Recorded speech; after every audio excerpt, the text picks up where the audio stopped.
Sean, just wanted to start on Dan Juma, because obviously we knew that the club wanted to keep hold of him in this transfer window, but at the same time we've also heard that there's been an agreement reached with him, with Leon, to go on loan for the rest of the season. So what is the situation exactly? The situation is very simple. He's an Everton player. That's it. He's still here. He played the last game. He's got a fair chance of playing the next one. Certainly has never been outside of our plans, so he remains an Everton player. So there isn't really a story. I keep getting things like quotes I've said, like, he's not part of his plans. I don't know where they come from. No one asked me, So since you are asking me, he's an Everton player and he'll be part of what we do. So he's trained today, because I think there's some confusion as well, because he's posted on his Instagram himself on a plane. So that's I had a word with him and I said it seems excessive to go from Manchester Airport to Liverpool Airport for training, but these modern players, personally I'd use a car, but that's the modern players, they need to look after themselves, get their rest. But in the conversations you've had with him, what has he said about his feelings and what he wants to do? He said nothing other than he wants to work hard and play. And you obviously need him as well because of the injury to Dwight McNeil at the moment. Yeah, we need everyone. We've been stretched in many ways. We're kind of getting bodies back now. Youngie's out on the grass as well, so that's another body that shouldn't be too far away. Seamus is back involved now, so we want everyone as fit as possible, obviously. With regard to Dwight, how long's it looking like? What's the prognosis? It's settled really quick. I think he's been very lucky. Sometimes them injuries, they can fool you. It looked a nasty one, it felt nasty at the time, but it settled down really, really quick. So we're hopeful this one maybe touch and go, but doubt he'll make this one. But the next one, he's got a chance, so we'll see. But yeah, he's been very lucky, I think, because it did look an awkward one. And obviously when people go on the stretchers, it sometimes is alarming. But it turns out that it was that moment of truth when he realised that it was better than he thought, which is great news. So while Dwight is likely to miss this weekend, what about Abdoulaye Doucouré? Is he back? He's been training, so we're hopeful. Obviously Friday today, but two days before the game. But hopeful that he's fine, and he certainly looks fine. Gonna gaze away at AFCON, but are you concerned over his injury, or is it completely healed and he's fine? As far as we know, obviously we keep contact, or the medical team do. As far as we know, he's getting better and nearly there, so that's good as well, because we were worried at the beginning of his injury it was going to be a long period, and it seems like it's settled down quickly. I'm surprised I've only got to this far down, to be fair, but I need to get your reaction to the decision to overturn Dominic Calvert-Lewin's red card. Well, it was bizarre on the day, wasn't it? So, I don't think anyone would be shocked by it. At least, don't get me wrong, we're thankful for the process. Excuse me. I'm a bit concerned with how it ended up there in the first place. And after so long checking it and all things like that, I didn't think it needed all of that, but it got, the decision was made. But at least the powers that be have decided to change it back. When you say you're concerned how it got that far, what would you like to see happen different, and what do you think could have been done differently? Well, it wasn't that bad a tackle in the first place, so sometimes you've got to trust the referee. The referee didn't give anything. No one really did anything, it was just a tackle. That was it. And I think we've got to be careful. I've been saying it for years, actually. I think players have got to be careful as well, going down with things when, not that player in particular, I'm sure it hurt, but how much does it hurt? The way the game's going now, I think in my day they used to call it ungentlemanly conduct. I think it could be better from players if there is a little bit of a loose tackle or one that's not really that bad. The idea of making it look worse than it is by some. On this occasion, I don't think the player did, but it can happen.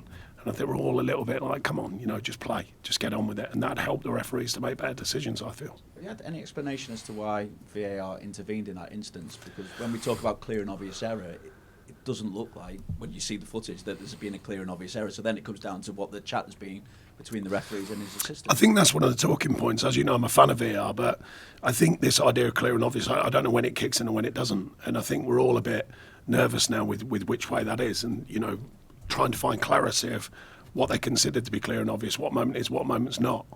The player got booked for diving, there was a dive in the second half, no booking. When do they intervene, when do they not? Which is the referee's decision, which is it not? And I think we're all a little bit inside of the game. I'm presuming fans as well, we're all wondering, well, why are you stepping in when you do?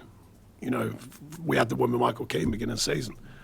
Why didn't step in then? And they say because there's a protocol, and you go, yeah, but sometimes the protocol has to go out the window, surely, and you just go, no, that's a goal.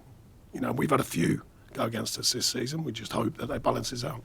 You've had two pretty different performances against Villa this season. What can you take, or what have you learned from both of those games, really, that you can take into? Well, we've learned they're a good side, which they're showing, obviously. I thought we did very well in the game away.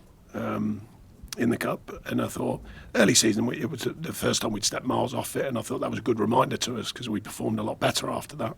But yeah, they're a good outfit. We know that, particularly their home form. Their away form's still solid. We can't guarantee that they're going to have a bad day, so we've got to have a good one.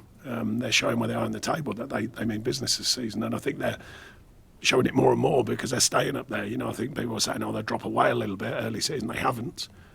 So yeah, they're a good side without a doubt. Thanks, Sean. Thank you. Cheers, Vinny. We'll go to Julia. Hey, Sean. Hiya. Just on the DCL thing, there are some reports that Dom's red card has remained on his record, though, and he would then, if he got a further red card, it would be tagged on. Is there any truth in that? I haven't checked on that actually. So yeah, I'll have to find out myself. I never really thought about that because obviously when it got rescinded, I thought that was it. Yeah. So I'll have to double check that. Yeah, the reports are suggesting even though it was rescinded, it would be. If that was the case, it would feel very strange, wouldn't it? It would be a bit bizarre. I don't. Hopefully that won't be the case, but. Everton remain the only Premier League side yet to get a single penalty this season, and likewise top of the list for ones given against you. Are there any conversations that go on in the club about that, and about, do you ever speak to anyone regarding referees or anything It's like such that? a happy place here. I know, I Yeah, can hear a man, lot of laughter laughing is going amazing. on. Are they laughing See, at my question, or that's at you? what we do. It's fun everywhere. It's fun. everywhere. No. Sorry. Yeah, I've yes, got my penalties. Yes, I am acutely aware that we haven't had a penalty. It is quite alarming when you think how many penalties are given for tiny touches, which we can't work out sometimes. And we've had shirt pulls. We've had a cup in at Palace the other day, which is clear and obvious for me. Speaking of clear and obvious, that was a clear and obvious one for me.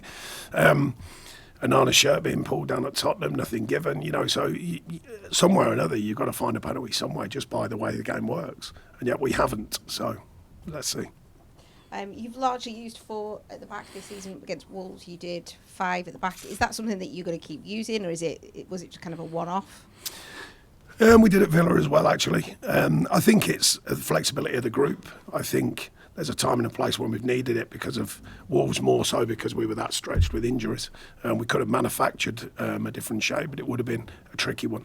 So yeah, it's something that I've played with myself as a player and coached and managed at times. So, but I think I prefer a 4. But if a 5 fits the players, or a 3, whichever way you look at it, if that fits the players, sometimes it's the best way of doing it.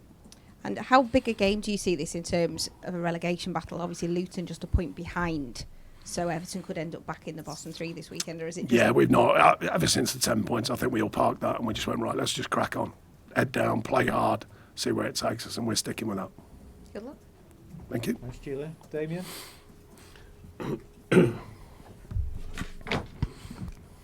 We're in a bit of a tricky run at the moment, Sean.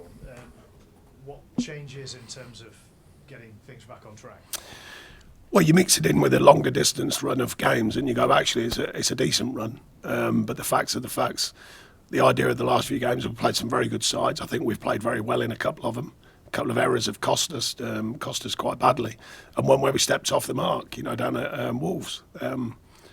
Within the performance levels, I think there's been clear signs of still remaining consistent. So that's what we've got to do, is still remain consistent to our performance levels. Because I preach it all the time to the players. The longer we do that, the more times we do that over a season, it pays you back. And it is a season's work, never more so than this season, having 10 points gone, or currently gone. And in terms of Villa, you talked about the home form, really strong. What is it that they're getting so right this season? Playing at maximum often, good players playing well. I presume a good atmosphere in the place, from winning. So yeah, the details of the game, I think they're getting right at both ends, and I think they've shown that. Thanks, Damien. We'll go to Will. Hi, Sean. Just ask about Amadou Onana. He's obviously been heavily linked to Arsenal in the January transfer window. How confident would you be with Amadou staying at the club? He's been heavily linked, I think, before I was here and after I've been here. So it's just another story, The end of the day, he's another player, he's an Everton player. So any decisions that we make on players will be us that decide. I mean, you're not in a position to really be selling players, given you've said the squad. Are we telling me or asking? I just have interest. We're in a position to do the best we can with the team we've got. We're in a position, if the right deal came along, unlikely in January. You've seen how quiet it is anyway. But we're certainly not thinking of players going out of the building. That's what Yusuf Chamiti, we haven't obviously seen him too much. You brought him in as a long-term project. So how's he been developing? And in an ideal world, if you had a bigger squad, would he be someone who you might have been looking to loan out maybe to the Championship? Yeah, I think his development's going well. I think he's adjusting to what it is, the physicality and the nature of the English game and the way it's going in the Premier League.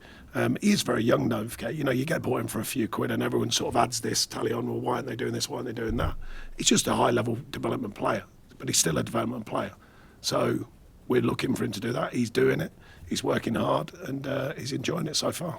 Just finally, Stanley Mills obviously come back after a bad injury. He was having a really good loan out on Oxford. You must have a lot of sympathy for him, really. Yeah, I spoke to him, and you know, we try and leave loan players alone, which I explained to him. When they go out, the idea is they grow from the experience. So I certainly don't be ringing the players all the time.